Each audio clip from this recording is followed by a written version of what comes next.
네, 안녕하세요. 네, 7주차 수업 시작하겠습니다.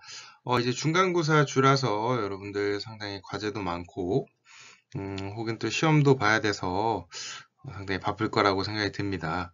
하지만 이렇게 시험을 봄으로써 본인이 얼마나 기억을 하고 있는지, 혹은 내가 조금 그때는 기억했지만 지금은 헷갈렸던 부분에 대해서 반복적으로 학습하는 게 어떻게 보면은 시험이자 평가의 의미라고 생각을 합니다.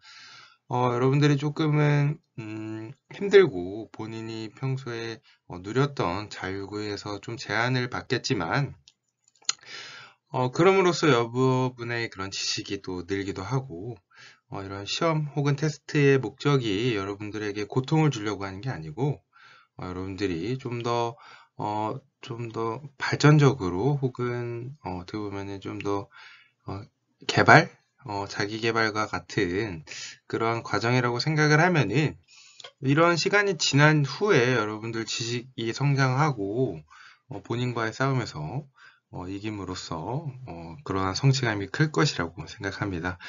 그래서 저 또한 여러분들에게 그동안 했었던 내용에 대해서 전체적으로 리뷰를 하고요. 여러분들 평소에 하지 않았던 조금 창의적인 생각을 요하는 그러한 것도 준비를 해보았습니다. 일단 7주차 여러분들 지금 시험 준비하고 과제하느라고 정신없을 텐데요. 같이 한번 오늘 무엇을 할 것인지 한번 알아보겠습니다. 네, 목차는 다음과 같습니다. 여러분들 수업계획서라는 거 잘 못 들어보신 분도 있지만 여러분들이 정규과정, 고등 정규과정을 지냈다면 여러분들이 늘 했었던 혹은 우리 학교 체육 선생님이 어떻게 나한테 수업을 했었지? 라는 생각을 한 번쯤 해볼 수 있는 그러한 수업 계획서를 한번 같이 알아보는 시간을 가지겠고요. 이 수업 계획서는 현재 2021년 현직 체육교사로 있으셨던 분의 그러한 실질적으로 현재 고등학교에서 수업을 하고 있는 선생님의 수업 계획서를 제가 구해와서 여러분들과 함께 알아보고 그 다음에 어떻게 하는지 어떻게 목표를 행동 목표 학습 목표를 잡아야 될지 그런 것도 같이 이렇게 알아보고 여러분들이 이번에 레포트를 작성해야 되기 때문에 어떻게 보면은 여러분들이 상상을 하면서 내가 만약에 수업을 한다면 나는 어떻게 할 거고 어떠한 학습 목표를 갖고 학생들에게 여러분들 가르치는 여러분들도 선생님입니다. 그렇게 되면 어떻게 어떠한 목적으로 어떠한 행동을 유도할 것인가 이후에 이 학생들이 어떠한 학습 능력을 갖는 것이 나의 목표인가 여러분들이 이제 고등학교 졸업한 지 얼마 안 됐기 때문에 우리 체육 선생님이 이러한 학습 목표를 가지고 수업을 하셨구나 라는 걸 조금 더 저보다 더 훨씬 더 체감이 더 잘 될 수도 있습니다. 네. 그렇게 하면서 여러분들이 수업의 요소에서 필요했던 준비 운동이나 혹은 우리가 전차시도 언급을 해줘야 됩니다. 전차시 했던 것에 대해서 간단한 복습도 초반 도입부에 해줘야 되고요. 그 다음에 여러분들이 어떠한 목표를 가지고 어떻게 수업을 해야 될지 지금 1주차, 2주차 때 했던 수업 내용 잘 기억이 안 날 거라고 생각이 듭니다. 그래서 우리가 했었던 내용은 반복 숙달 네, 수영도 그렇고 공부도 계속 반복을 하고 이게 자연스럽게 본인의 입에서 스스로 나와야 그래야지 여러분들의 지식이 되는 거지 강의를 듣고 한 귀로 듣고 한 귀로 흘리는 네, 그러한 상황 저도 그랬기 때문에 그것을 최대한 한 귀로 들어간 다음에 다음 귀로 나올 때 그걸 최대한 막는 방법은 중간에서 계속해서 반복해서 적어보고 상상해보고 내가 직접 수업을 한다라는 그러한 좀 어떻게 보면 감정이입까지도 상상을 하다 보면은 여러분들도 어느 순간 이렇게 티칭을 하고 있지 않을까라는 생각을 저는 소망하고 있고요. 목차는 우리들이 배웠던 자유형과 배형에 대한 전체적인 리뷰를 하고요. 이렇게 리뷰를 하는 이유는 여러분들이 수업 계획서를 직접 작성할 때 어떤 걸 쓰지? 무엇을 학생들한테 목표를 잡지? 약간 이렇게 헷갈려 할 부분도 있기 때문에 여러분들이 임의로 설정해야 돼도 됩니다. 뭐 5차시를 해도 되고 10차시를 해도 되고 뭐 2차시를 해도 됩니다. 네, 그래서 여러분들이 나는 좀 이런 것을 좀 가르쳐 보고 싶다. 50분의 수업 시간을 여러분들에게 주어진다 라고 생각을 하고 여러분들이 상상을 하고 한번 수업 계획서를 작성해 보는 게 어떠한 레포트보다도 여러분들한테 소중한 경험이자 나중에 여러분들에게 좋은 기억이 되지 않을까 생각이 들어서 이러한 중간고사 레포트 과제를 만들어 보았습니다. 네, 같이 알아보겠습니다. 네, 지금 2021년 현재 현장에서 교직에서 활동하시는 분의 체육과 교수학습 과정안을 제가 공수해 와서 여러분들과 함께 이렇게 분석해 보겠습니다. 상당히 글이 많죠. 네, 여러분들 체육 선생님들은 모두 이러한 노고를 통해서 여러분들에게 어떠한 지식을 가르치고 싶다라는 이러한 어떻게 보면은 이런 주제, 목표를 정했기 때문에 여러분들한테 체계적으로 혹은 다수의 20, 30명의 인원들에게 교육을 할 수 있었습니다. 여러분들도 이러한 목표를 잡고 행동을 유도함으로써 그 사람들이 운동 수행 능력이 증가되는 이러한 보람도 느낄 수 있고요. 임의로 여러분들이 설정을 해도 됩니다. 뭐 예를 들어서 장소가 아무래도 수영장이겠죠. 수영장에서 네, 다음 주제는 지금 예시는 농구에 대한 예시이긴 한데요. 여러분들은 수영으로 생각을 해서 나는 이번에 자유형의 이런 것을 이해하고 수행할 수 있다. 이렇게 여러분들이 창의적으로 작성해야 됩니다. 네, 수업 내용을 바탕으로 해야 되고요. 조금 벗어나더라도 제가 학생들에게 적절한 주제와 목표를 설정했다면 네, 그런 거 다 인정하고요. 다음 학습 목표를 정해야 됩니다. 목표가 있어야 그 목표에 따른 행동이 부수적으로 이루어지겠죠. 여러분들도 목표를 수업 여태까지 들었던 목표 중에 어떤 것을 자용해 어떤 동작을 하겠다. 배영에 어떤 동작을 하고 이해하고 수행할 수 있다. 이런 형식으로 목표를 잡아보고요. 단계가 필요합니다. 교수활동과 학생활동 두 가지로 나누어지는데요. 교수활동은 선생님들이 하는 어떻게 출석도 해야 되고 오늘 배가 아파서 저 못하겠어요. 다리에 쥐가 났어요. 기부스를 했어요. 이렇게 아픈 환자들도 여러분들 파악을 한 이후에 준비운동 어떤 걸 하겠다. 그 다음 전시학습 상기가 있습니다. 전 시간에 어떤 것을 했었다. 여러분들이 상상을 해야 됩니다. 1차시 수업은 안 됩니다. 네, 2차시부터 9차시 이렇게 여러분들이 몇 주 차에 목표를 정하고 여러분들이 임의로 하면 되고요. 그 다음 학생들을 어떻게 컨트롤할 것인가, 어떻게 해야 되는지 여러분들에게 여러분들이 어떻게 보면 가상의 학생들의 그 행동을 적어줘야겠죠. 네, 이런 것도 여러분들 창의적으로 이렇게 해보고요. 그 다음에 학습 목표 전달하고 그 다음에 과제 수행을 통해서 자유형 어떤 동작을 연습을 한다, 다리 동작을 한다, 호흡 동작을 한다, 이렇게 하고 그 다음에 학생들이 이것을 과연 이 과제를 잘 하고 있는지 이런 것에 대한 것도 여러분들이 어떻게 보면 피드백을 즉각적으로 줘야 되겠죠. 네, 그 다음 전개에는 이런 걸 여러분들이 시범을 보인다거나 어떻게 연습을 할 건가 이런 것도 어떻게 보면 좀 전문적인 지식이긴 한데요. 여러분들이 그대로 마킹을 해서 2인 1조로 해도 되고 단체로 열 몇 명이 한 번에 25m를 벽면까지 간다. 혹은 힘든 인원인 중간에 서서 걸어서 된다. 이런 식으로 여러분들이 가상의 수업을 해야 되고 연령대도 여러분들이 임의로 정해서 해야 됩니다. 근데 유아 이렇게 하시면 안 되고요. 어느 정도 초, 중, 고등학생이라고 생각을 하고 어떻게 이 인원은 약 18명 정도로 여러분들이 설정하고 인원도 40명 해도 됩니다. 인원을 어떻게 해서 어떤 연습을 할 거고 그 다음에 나는 어떤 시범을 보여줄 거고 그래서 이 학생들이 어떻게 이거에 대해서 연습을 하고 할 것인지 네, 여러분들만의 수업을 한번 창의적으로 한번 만들어 보았으면 좋고요.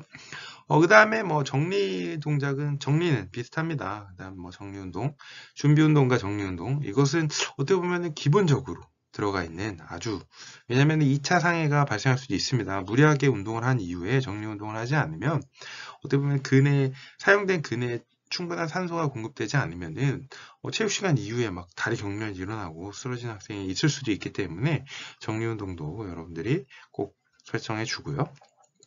그 다음에 이러한 질문에 대해서도 여러분들이 이거에 대해서 어떤 포인트를 가지고 이 학생들이 수행을 할 때 이거는 내 이 수업 이후에 이거는 배워가야 된다라는 거, 이런 형성평가 질문을 통해서 어떻게 보면 그냥 수업이 아닌 그 학생들한테 도움이 되는 수업을 되게 해야 됩니다. 그 다음에 가볍게 세척, 세안, 그 다음에 샤워 이런 것도 다음에 있고요. 여러분들이 이러한 수업 계획, 지금 현장에서 우리 지금 현재 교단에 있던 고등학교 선생님의 이러한 수업 계획서였고요. 여러분들 이런 걸 짜면서 나는 어떻게 상상을 하고 나는 어떻게 수업을 하고 내가 어떻게 가르쳐야 학생들이 더 기억을 잘하고 이것은 꼭 가져갈까 라는 걸 여러분들이 직접 작성하면서 아마도 처음에 상당히 어려울 겁니다. 머리를 끙끙 싸매고 어떻게 하지? 어떻게 연습을 해야 되지? 어떤 시범을 보여야 되지? 어떤 포인트를 학생들한테 가르쳐야 되지? 이러한 고민 자체가 여러분들한테 상당히 여러분들을 발전시킬 수 있는 하나의, 혹은 입장을 바꿔서 여러분들이 배우는 입장이 아닌 가르치는 입장이 되면은 좀 더 피부로 많이 와닿지 않을까 해서 이러한 레포트를 준비해 보았습니다. 다음에는 우리가 다음 차트는 우리가 배웠던 내용들에 대해서 전체적으로 리뷰하면서 여러분들 계속 어떤 내 계획서를 쓸 건지 복습을 하면서 여러분들이 좋은 레포트를 내기를 바라겠습니다. 다음은 수영장 준비운동 순서입니다. 이건 진짜 정말 가장 중요하면서도 가장 지켜지지 않는 준비운동입니다. 무조건 수업을 시작하기 전에 혹은 물에 들어가기 전에 무조건 이것은 아주 기본적이고 무조건 해야만 하는 준비운동입니다. 만약에 그냥 놀이시설 혹은 야외 수영장 놀이시설 가더라도 상해가 발생하는 원인은 몸을 풀지 않고 근이나 건이 차가운 물에 들어가게 되면 당연히 수축하게 되고 진짜 예상치도 못하게 사고가 다리에 쥐가 나거나 몸에 경련이 일어나거나 호흡이 갑자기 이상이 생기거나 컨디션이 다운이 되거나 이러한 이상이 생깁니다.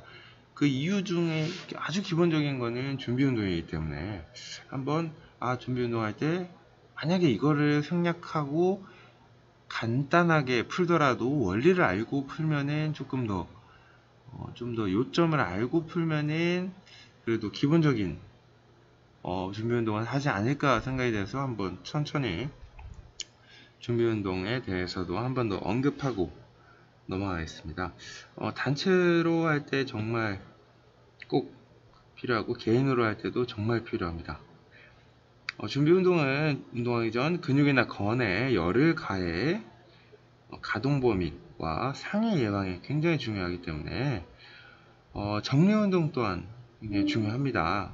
그래서 저는 꼭 하는 편인데 정리 운동은 좀 식상할 이렇게 내용일지 모르겠지만 굉장히 중요하기 때문에 천천히 사진을 보면서 한번 이야기해 보겠습니다.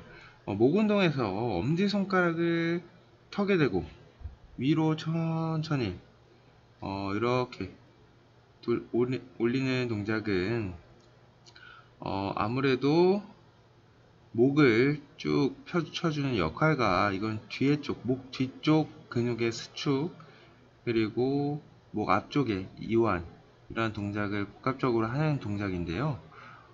있다 보면 물에서 차가울 때 갑자기 목 뒤에 갑자기 경직이 되면서 굉장히 쥐가 나는 경우도 종종 있습니다. 그렇기 때문에 목도 상당히 굉장히 두개골이라는 무거운 머리를 들고 있기 때문에 목도 한 번은 꼭 스트레칭 해줘야 됩니다. 그 다음 두 번째는 머리에 손을 얹은 후 옆으로 당긴 동작은 목의 측면과 승모근을 이완시켜 줍니다. 그리고 원을 그리는 동작으로 이완된 목의 근육들의 가동 범위 내에서 원활하게 하는 동작이고요. 이 동작 중에 혹시 통증이나 결림 혹은 아픔이 있다면 상해 위험성이 내포된 것입니다.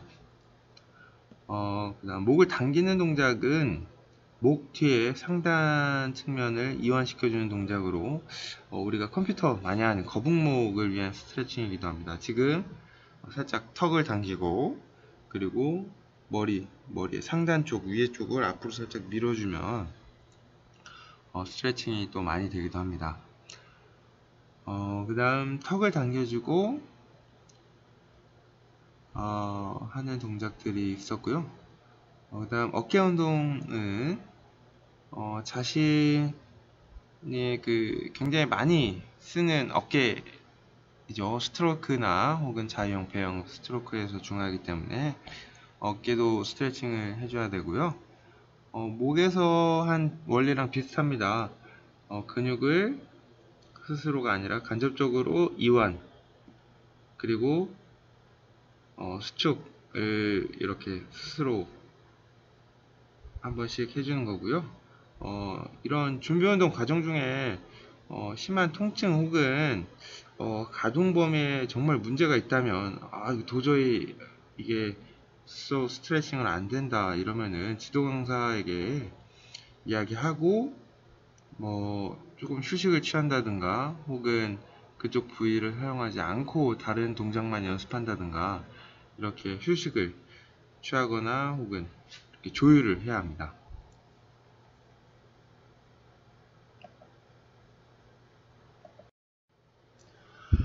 다음은 생존수영의 호흡법입니다. 생존수영 교육에서 수영 능력이 있는 사람은 기술 습득이 쉽고 실제 생존수영 교육 효율성이 높은데 이는 물에 대한 적응력이 높고 불에게 대한 이해와 그리고 물속에서 호흡이 가능하기 때문입니다. 물속에서 호흡은 뱉는 동작을 이야기하고요. 수영 경험이 없는 경우 물에 대한 두려움이 있고 그리고 적응하는데 시간이 필요합니다. 호흡의 원리를 이해하기 위해선 직접적으로 지금 실습을 할 수 없기 때문에 사진을 좀 자세하게 준비해 보았습니다. 사진에 있는 분은 저는 아니고요.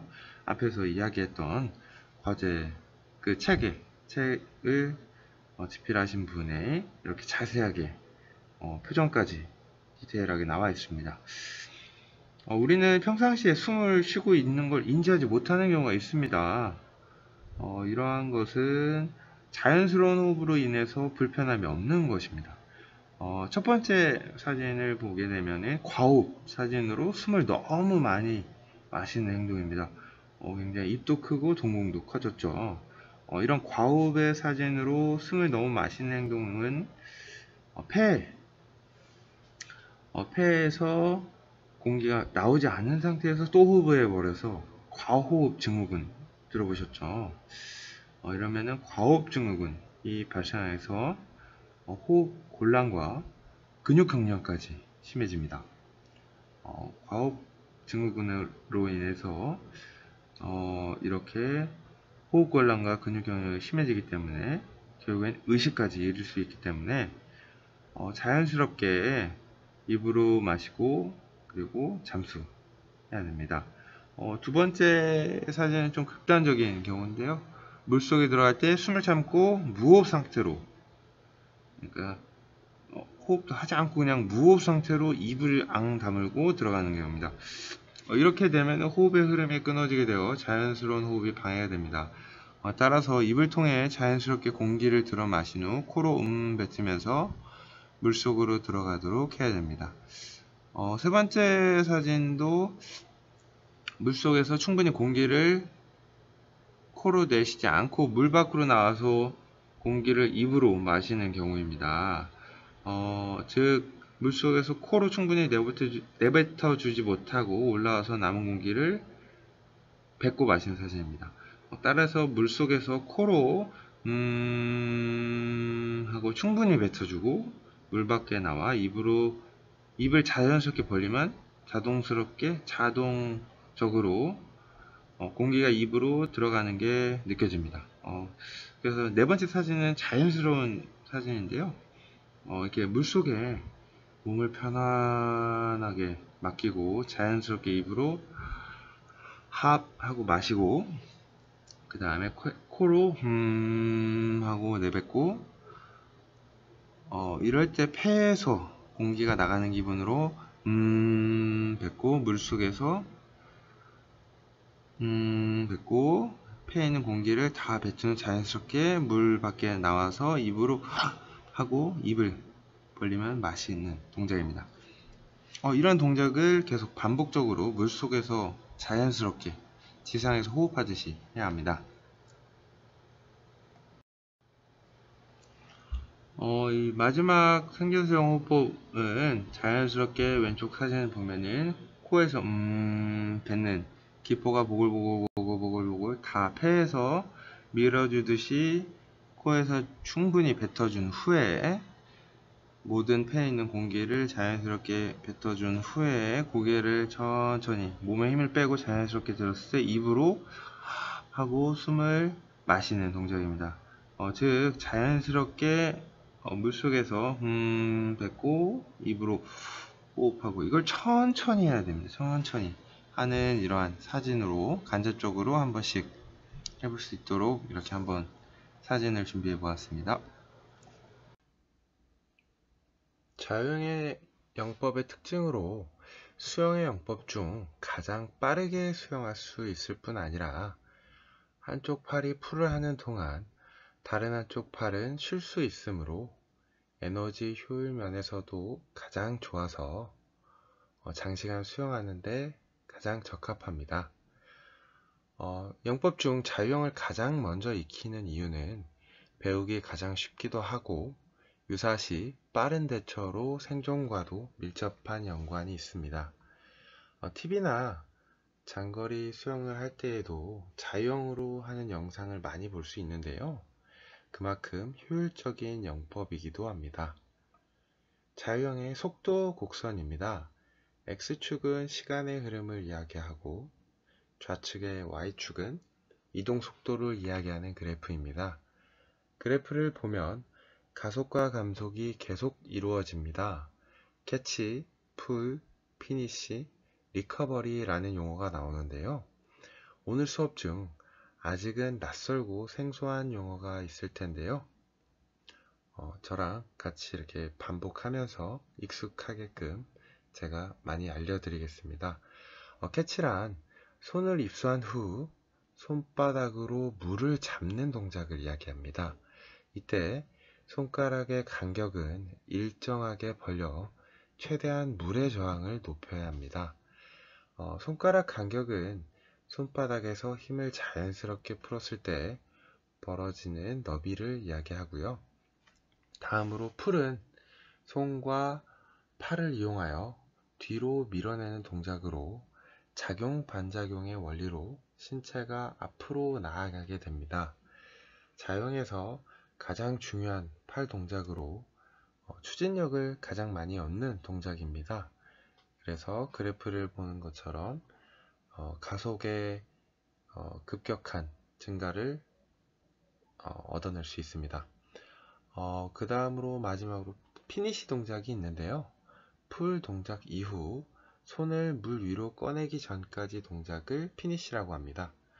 실습 중에 포인트로는 엄지손가락을 허벅지 옆을 스치듯 끝까지 밀어준다 라고 티칭을 많이 합니다.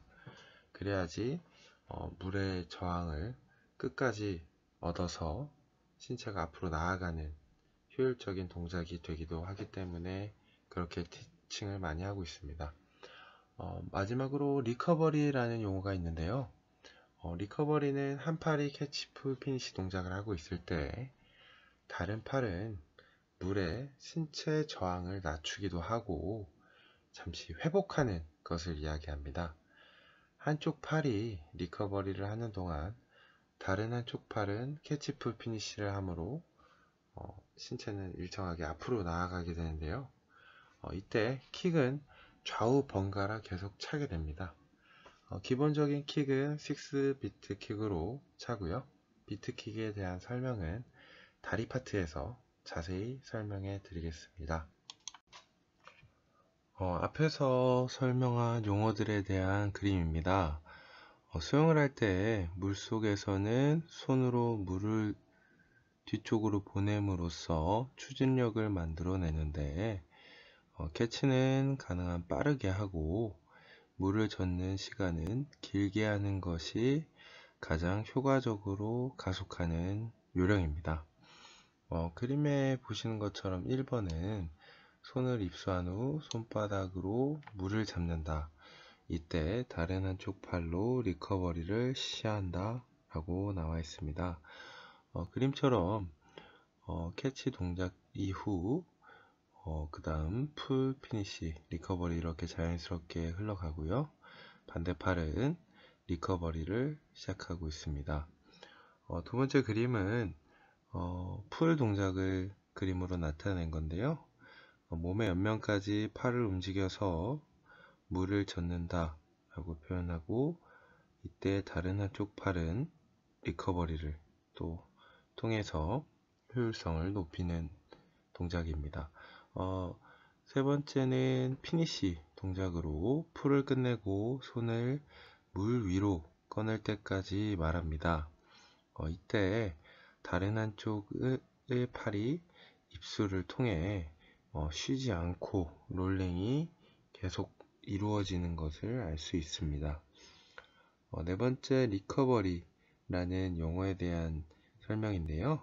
물 위에서 팔을 돌려서 다음 입수에 대비하는 휴식을 하는 그런 그림입니다.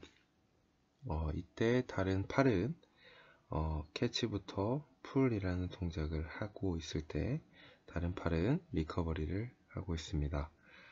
다섯 번째 입수라는 용어인데요. 입수를 할 때 그냥 편하게 물 안에 넣기도 하지만 손끝부터 물에 넣어서 마찰을 최소화하여서 아무래도 빠르게 입수 후 캐치까지 하기 위해서 손끝부터 넣는다고 표현을 합니다.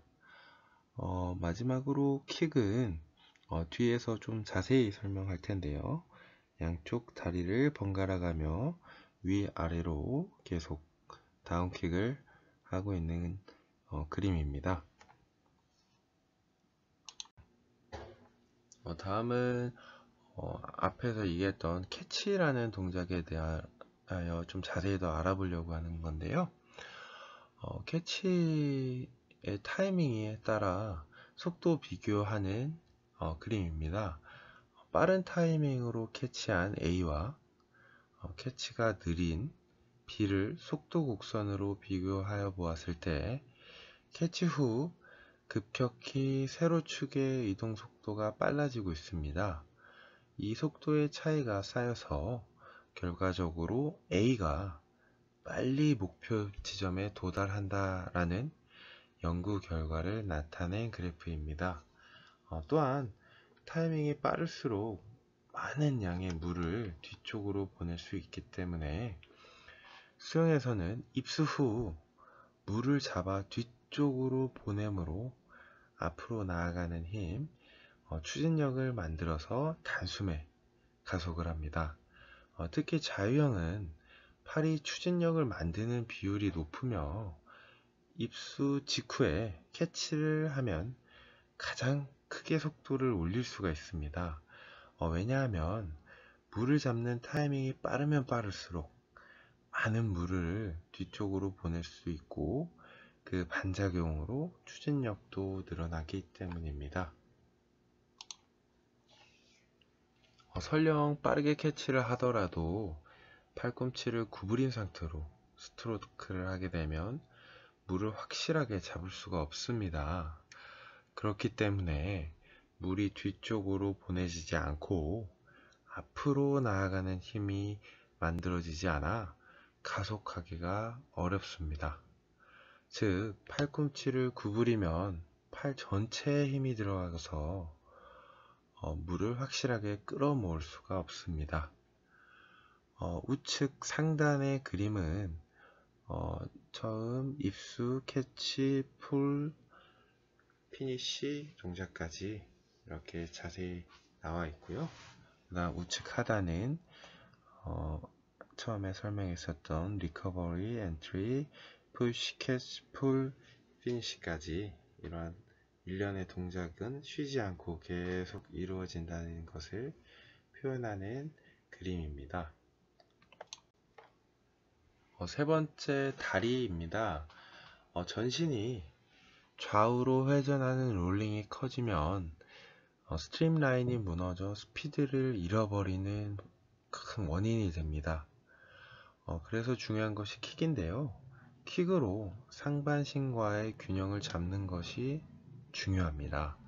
다시 말해 자유형의 추진력은 손으로 물을 저으며 얻을 수 있는데 이때 팔만 억지로 돌리면 몸이 좌우로 회전하는 롤링이 과도하게 일어나서 몸의 중심축이 흔들리게 됩니다. 그렇게 되면 스트림 라인이 무너져 물의 저항을 크게 받게 됐습니다. 이러한 불필요한 움직임을 없애서 스트림 라인을 유지하는 것이 킥의 역할이다 라고 기억을 하면 좋습니다. 스트림 라인이라는 용어가 낯설게 등장했는데요. 스트림 라인은 물의 저항을 최소한으로 받으며 앞으로 나아가기에 이상적인 자세라고 기억하시면 됩니다. 킥은 이렇게 불필요한 움직임을 흡수하기 위한 하나의 부수적인 동작이지만 꼭 필요한 동작으로 이해하시면 좋습니다. 그림을 보면 위에 킥이 없는 경우 물을 보내는 방향이 정확히 뒤쪽이 아닌 비스듬한 뒤쪽이 되기 때문에 추진력이 진행 방향에 맞게 똑바로 작용하지 않게 됩니다. 또한 진행 방향과 마주하는 면적이 커지기 때문에 물의 저항을 강하게 받게 되는 것입니다. 킥이 있는 경우 물을 보내는 방향이 바로 뒤가 되기 때문에 추진력이 진행 방향에 맞게 똑바로 작용하여 스트림라인에 가까운 자세가 유지되어 물의 저항을 최소한으로 줄일 수 있습니다. 그래서 그림처럼 킥이 없으면 좌우 롤링이 심해지고 축의 흔들림과 물의 저항이 높아지고 있는 그림이고요.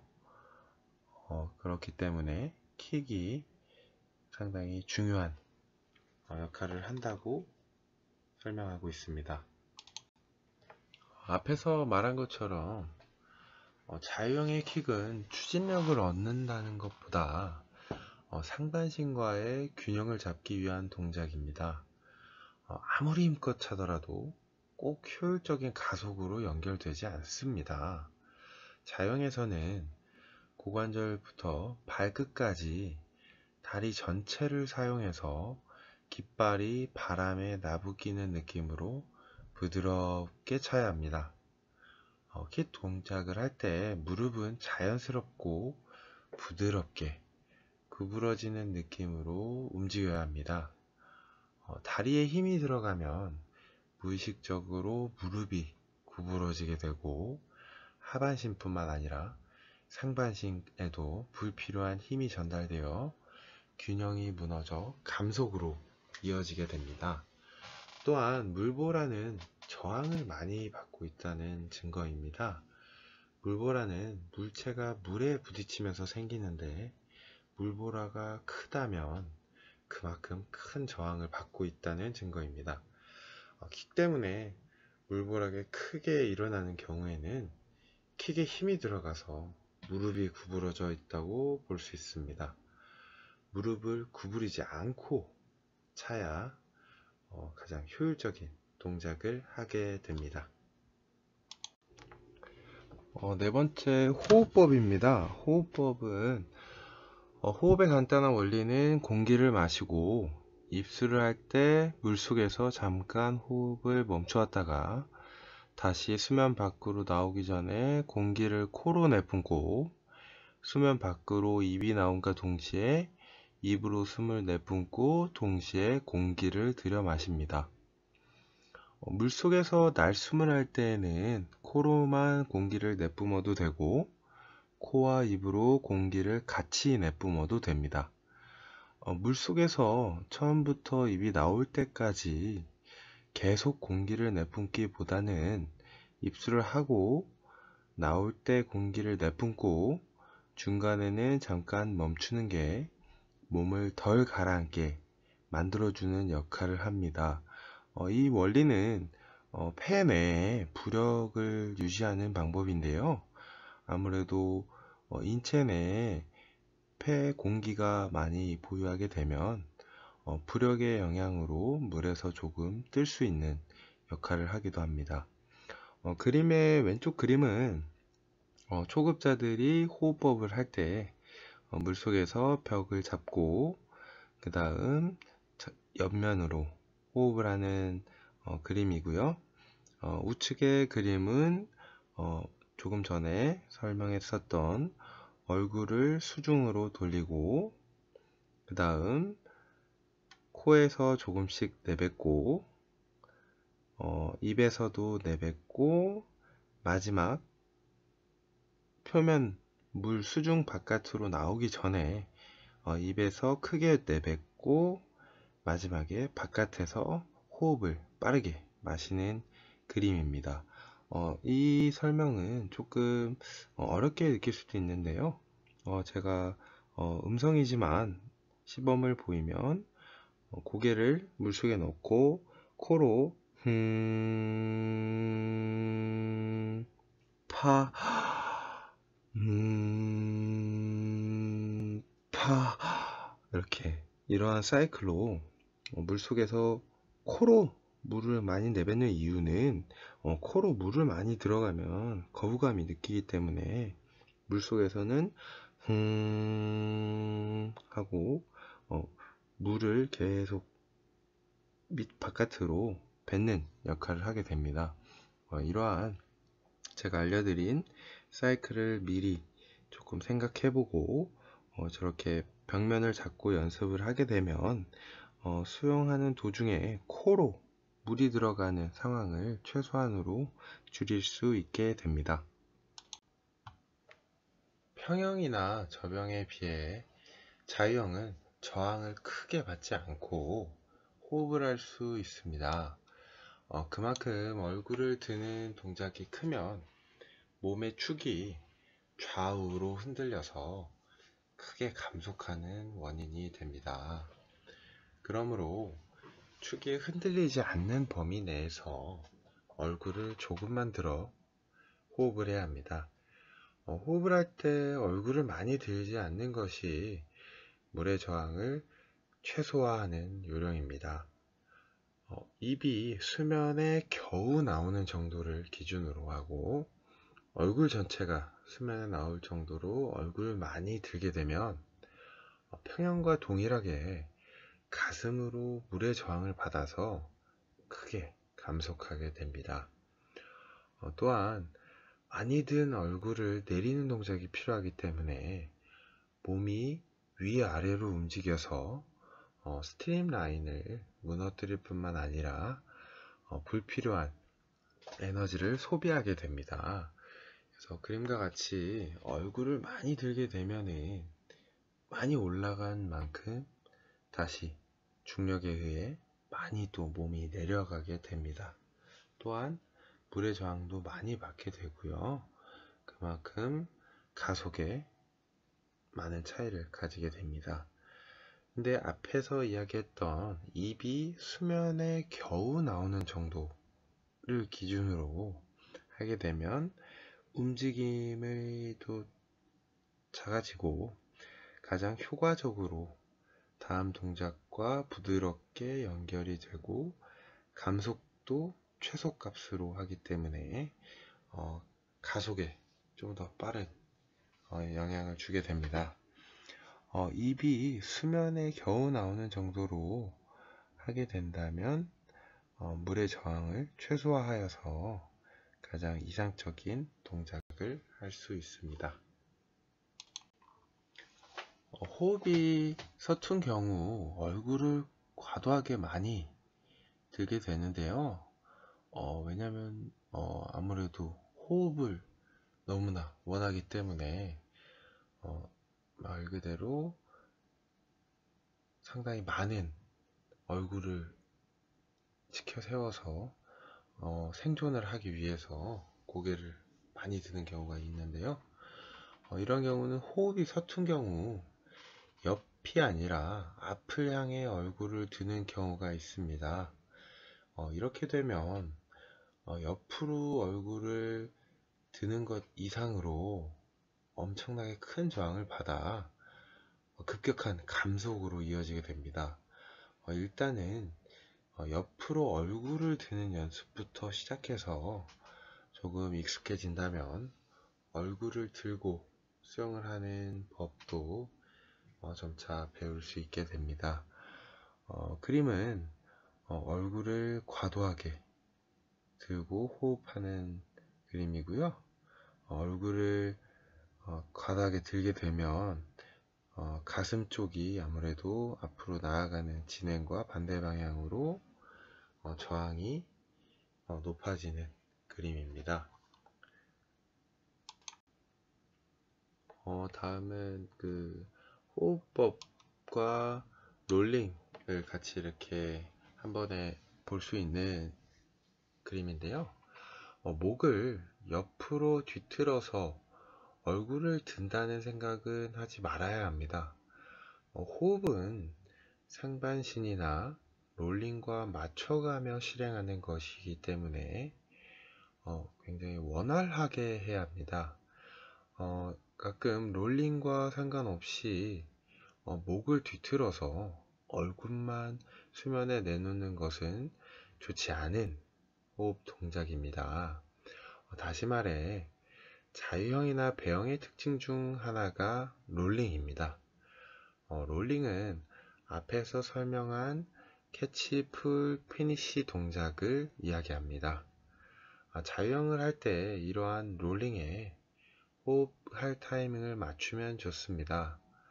롤링으로 자연스럽게 몸이 회전하였을 때 그 상반신의 움직임에 맞춰 얼굴을 옆으로 돌리면 저절로 얼굴이 수면에 나오는데 그 타이밍에 재빠르게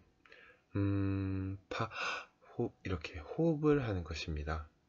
그러면 호흡으로 인한 감속을 막을 수 있습니다. 롤링과 상관없이 호흡을 위해서만 목을 비틀어서 들면은 몸의 중심축이 어그러져 스트림 라인이 무너지고 물의 저항을 받아 감속으로 이어지게 됩니다. 그림을 보게 되면은 앞에서 봤을 때 몸의 축은 어긋나지 않게끔 롤링에 맞춰 자연스럽게 회전하는 그러한 장면을 이렇게 밑에서 자세히 볼 수 있었는데요. 위에서 보게 되면은 이렇게 한쪽은 한 팔은 리커버리 동작, 그리고 다른 팔은 입수 캐치하는 동작을 볼 수 있는데요. 호흡을 해도 몸의 중심축은 어긋나지 않는 선에서 입만 수면으로 나오게 라는 이러한 생각을 가지고 해야 됩니다. 옆에서 봤을 때도 자연스럽게 롤링과 상반신의 그 비틀림에 맞추어 호흡을 하게 되면은 호흡을 하여도 몸의 중심축은 어긋나지 않는 그림으로 이렇게 볼 수 있습니다.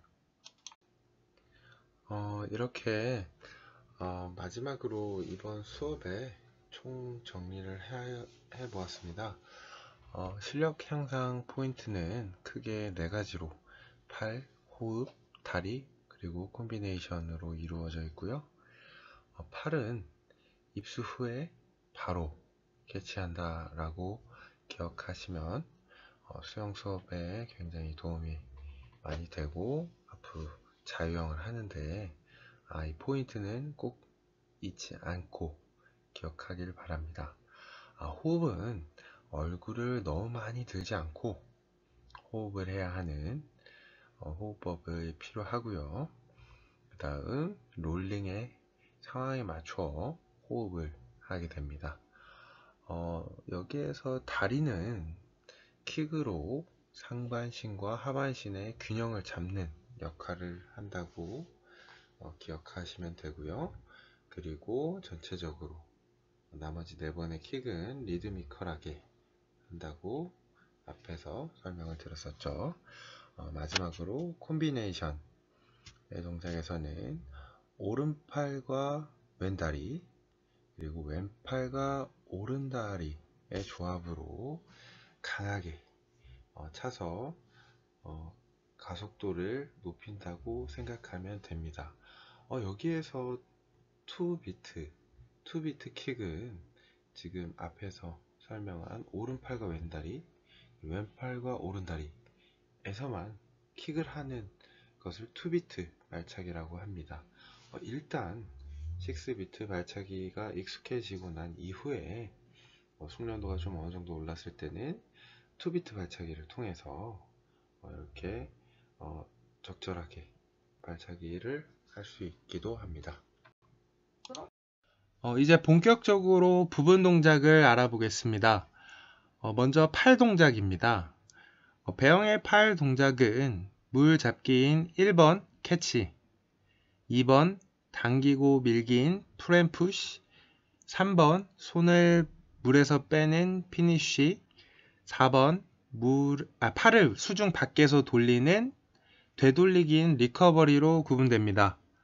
우측 그림처럼 1번 캐치는 손바닥이 인체에서 바깥면을 향하고 새끼손가락부터 입수하게 됩니다. 이후 손이 손목부터 휘어져 물을 잡는 것이며 이때 몸의 롤링은 최대가 됩니다.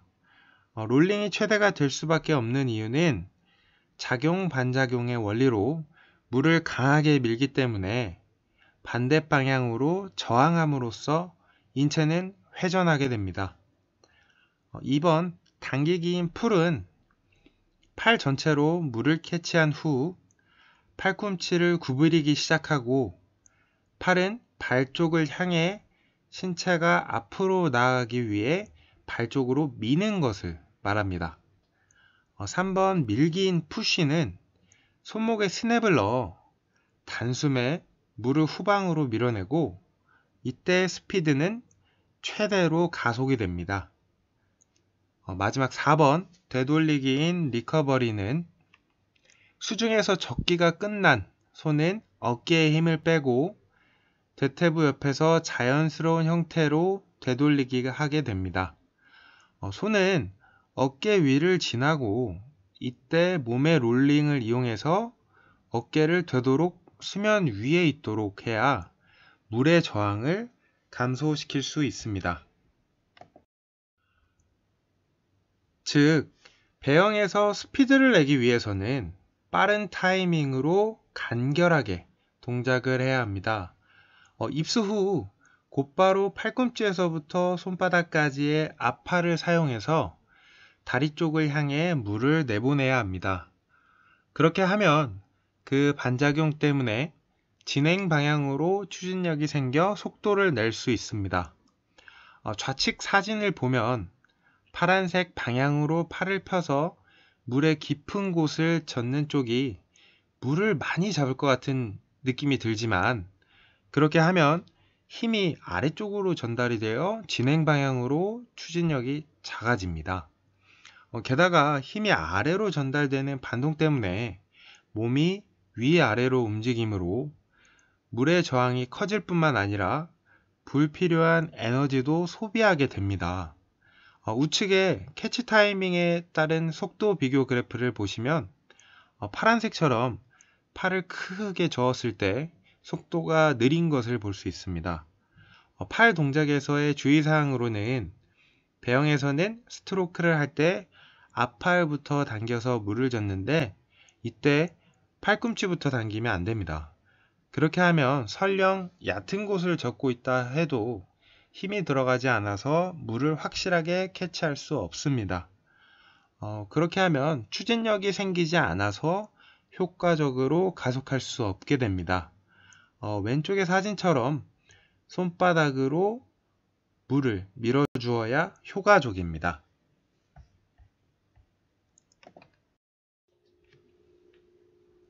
피니쉬와 리커버리 동작에 대하여 자세히 알아보겠습니다. 속도 그래프에서 보았듯 피니쉬 동작에서는 이미 감속이 시작되고 있습니다. 따라서 힘을 최대한 빼고 간결한 동작을 하는 것이 이상적입니다. 좌측 사진처럼 피니쉬에서 강하게 힘을 주지 말고 재빠르게 물속에서 손을 싹 빼고 반대쪽 팔은 빠르게 다음 캐치를 해야 합니다. 첫 번째 사진에서 우측 팔은 이미 캐치 동작을 하고 있고 입수시 손바닥의 방향은 어디 면을 향하고 있었죠? 네, 바깥쪽 면 혹은 옆면을 향하고 있다고 표현을 합니다.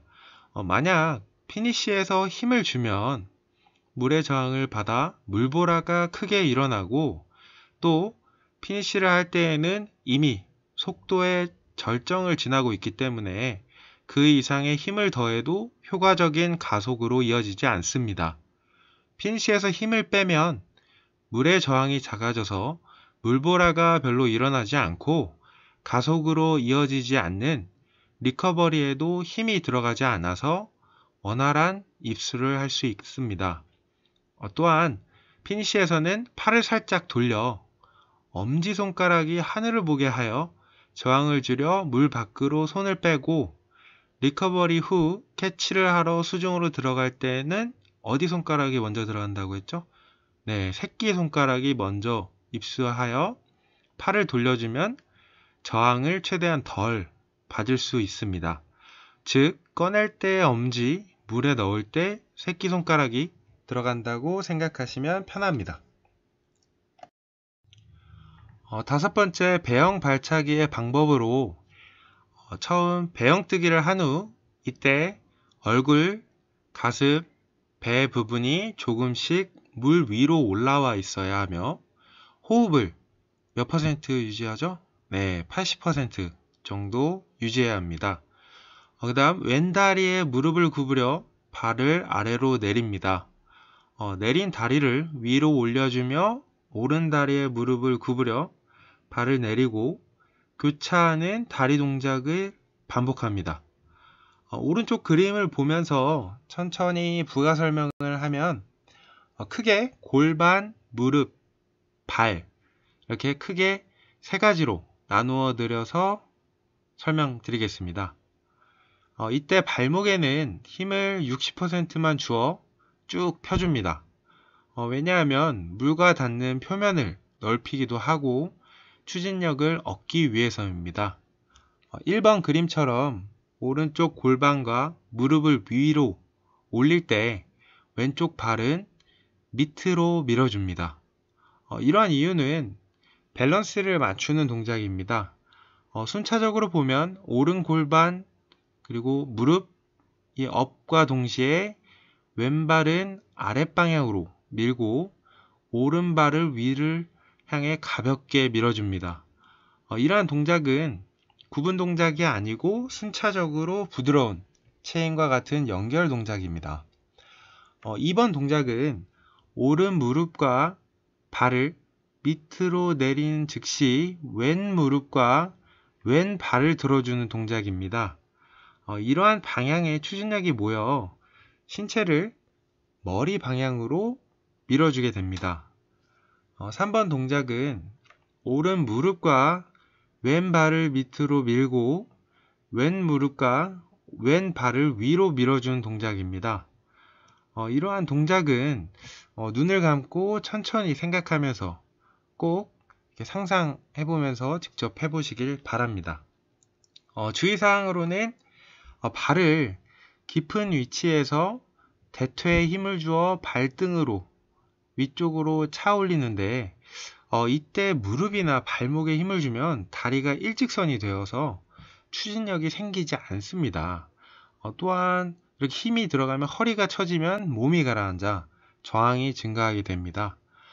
반대로 허리가 한쪽으로 너무 기울어져 버리면 배나 다리까지 수면으로 나와 헛발질이 되기 때문에 다리는 밑에서 위로 차 올릴 때 힘을 주어 탄력이 된 상태로 내리는 것이 가장 저항력이 적은 킥으로 이어질 수 있습니다.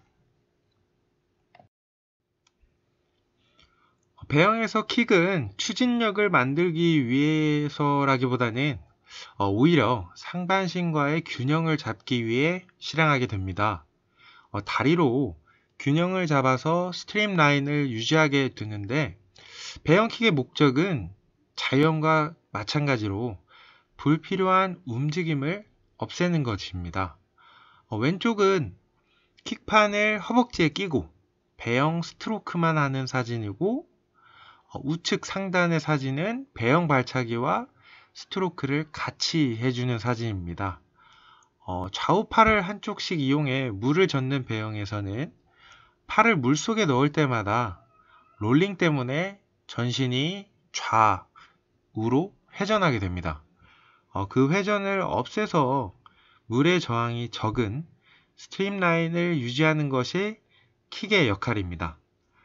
자유형과 마찬가지로 고관절부터 발끝까지 다리 전체를 이용해서 깃발처럼 나부끼는 플러터 킥을 하고, 킥에 힘이 너무 많이 들어가면 상반신과 하반신의 균형을 무너뜨려 저항을 받을 뿐만 아니라 발이 움직이는 거리가 커지므로 불필요한 에너지를 소비하게 되어 결과적으로 감속으로 이어지게 됩니다.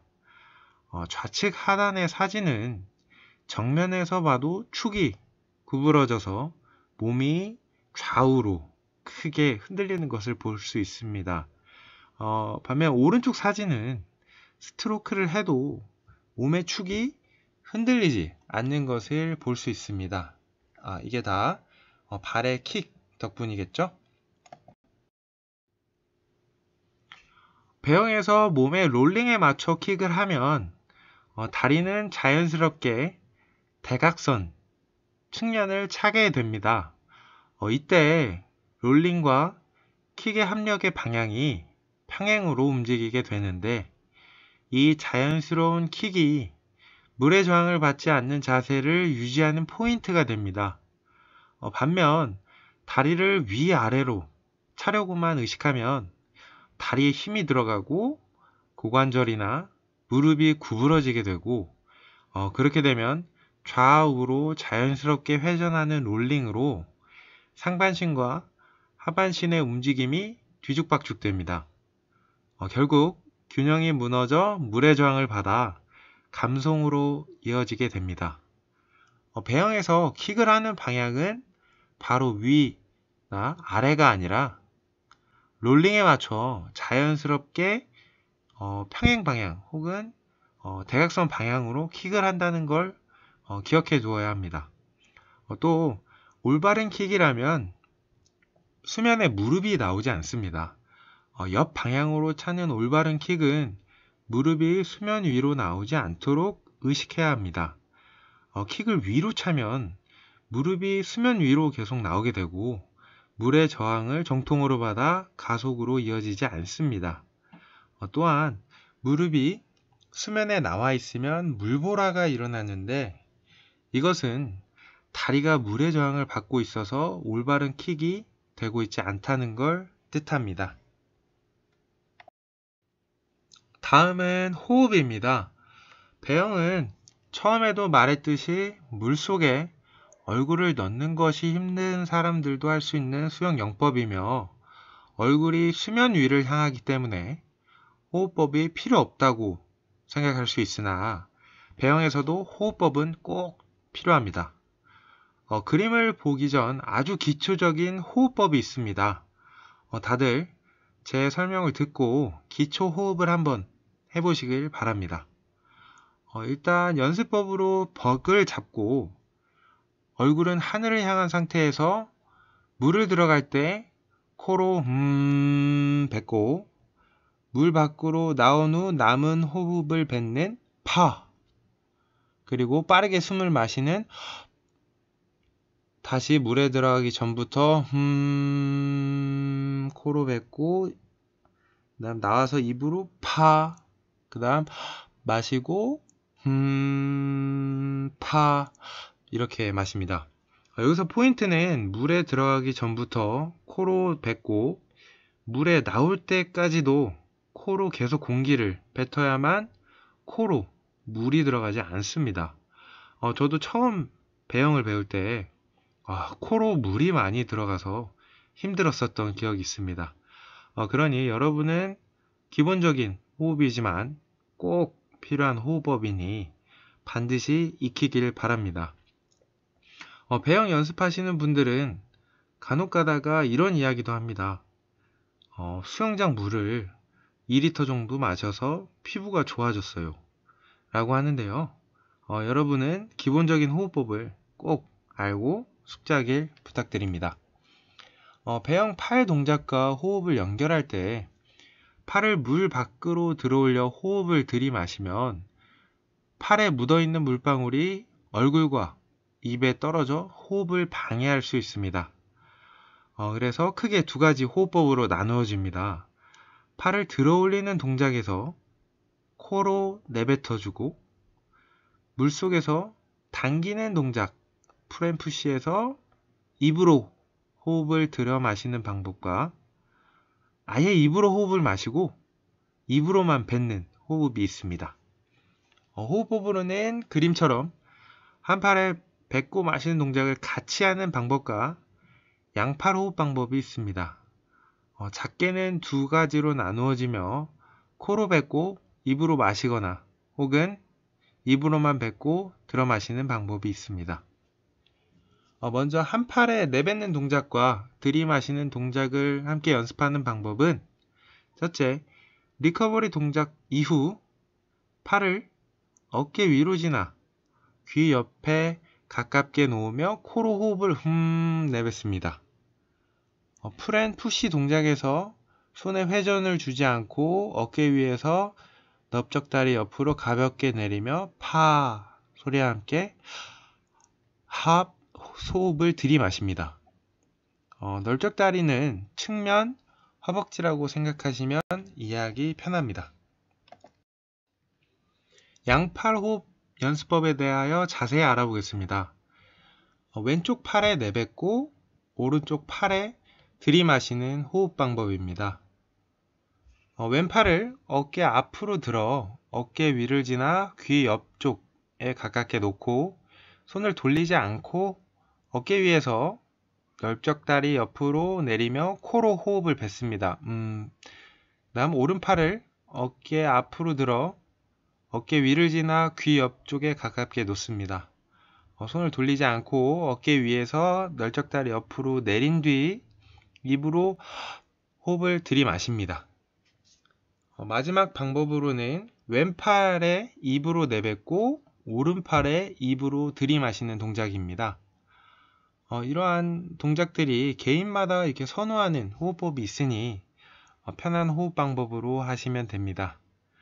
정리하자면 한팔 호흡 그리고 양팔 호흡으로 크게 나뉘고요. 그 안에서 호흡 방법에서 코로 내뱉는 호흡을 하거나 입으로 내뱉고 마시고 둘 다 하는 동작이 있습니다. 지금까지 기본적인 연습법을 알려주었는데요. 설명을 보면 연결 동작이 아닌 구분 동작이라는 것을 알 수 있습니다. 처음엔 기본 동작을 연습하고 어느 정도 동작에 대한 인지가 된 다음 연결 동작에 대하여 설명해 드리겠습니다. 비록 온라인 강의지만 지금 알려드린 연습법을 잠시 눈을 감고 생각도 해보고 원리에 대해서 되새긴다면 값진 시간이 되지 않을까 생각이 됩니다. 실력 향상 포인트를 살펴보며 배영 부분 동작을 다시 정리해 보겠습니다. 배영의 팔 동작은 자이언과 같은 캐치, 풀 앤 푸시, 피니시, 리커버리 동작이 있습니다. 팔의 동작이 비슷하여 크롤 혹은 백크롤 이라고도 표현하기도 했죠. 배영은 백크롤 이라고 표현을 하고요. 포인트 동작도 비슷한 원리로 빠른 타이밍으로 캐치 그리고 배영의 캐치 이후 pull and push 동작에서 아래가 아닌 인체 뒤쪽 후방으로 발 쪽으로 물을 밀어내야 합니다. 그래야 신체는 반작용력으로 머리 방향으로 나아가겠죠. 이후 피니시 동작에서는 재빠르게 손을 빼내야 합니다. 하지만 힘이 들어가서 물보라가 일어나면 안 되겠죠. 다음 호흡은 물속 당기는 동작에서 입으로 들이마시고 팔을 들어 올리는 동작에서 물이 튈 수 있으니 내뱉습니다. 코로 내뱉어도 되고 입으로만 후 내뱉어도 됩니다. 크게 두 가지로 나뉘고 세부적으로 네 가지 방법이 또 있었습니다. 한팔 호흡 방법과 양팔 호흡 방법이 있었죠. 코로 내뱉는 호흡과 입으로만 마시고 뱉는 호흡이 있었습니다. 개인적으로 선호하는 연습법으로 하시면 됩니다.